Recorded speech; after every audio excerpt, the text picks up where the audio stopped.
Researchers are alarmed about the rise in uterine cancers, specifically for black women. Screening and early detection could help save lives. Premal Thacker with the Siteman Cancer Center joins us this morning to share more about this potentially fatal disease. Doctor, thank you for being here. What did researchers find about the rise in this specific cancer? So sadly, for the last 10 years or more, we've been realizing that there's more of an incidence or more black women get uterine cancer, and they're found with adverse histologies, which really means that those cancers that are more deadly in terms of the cell type, and they're found with a more advanced stage. So we've realized that there's a huge disparity in uterine cancer between our Caucasian women and our African American women.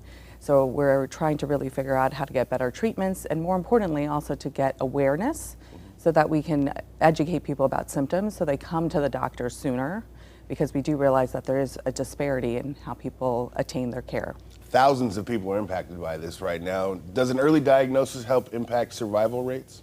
Absolutely, especially if it's one of the histologies which is commonly called endometrioid cancer. That's a uterine cancer that tends to be less aggressive. But as I said, our African American women have more of the serous, clear cell, these other types which seem to be much more aggressive.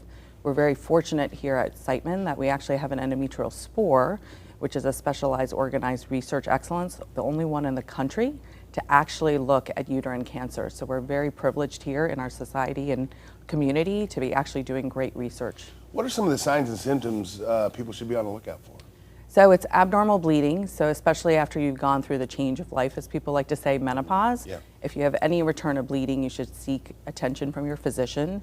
If you feel like you have unintentional weight loss, like you're losing weight, you're nauseated, I think the main thing is just being aware of your body, because a lot of women sort of just say, oh, I'm just aging, that's normal. Instead, be proactive, go see your doctor, because we do realize a lot of women don't see a gynecologist or even talk to their family practice or internist about these, what we call below the belt issues. And so we want to educate women to really be proactive. Is this something that's genetic that can be passed down through a family history of uterine cancer? Do you have more of a risk potentially?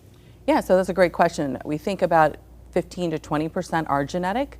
Most are not. We actually think it's because of the aging population as well as the rise in people being overweight and obese that we're seeing a rise in uterine cancer. Uterine cancer is the only cancer in the United States that's rising in numbers. So we have about 68,000 women who are going to be diagnosed this year alone.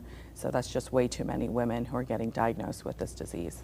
Very informative. Thank you, doctor. We appreciate you being here this morning. We appreciate it. We're going to have this full interview posted on our website, fox2now.com. Make sure you go get checked, get the early diagnosis to try to prevent this from impacting your health. You can also call 800-600-3606 or visit siteman.wustl.edu.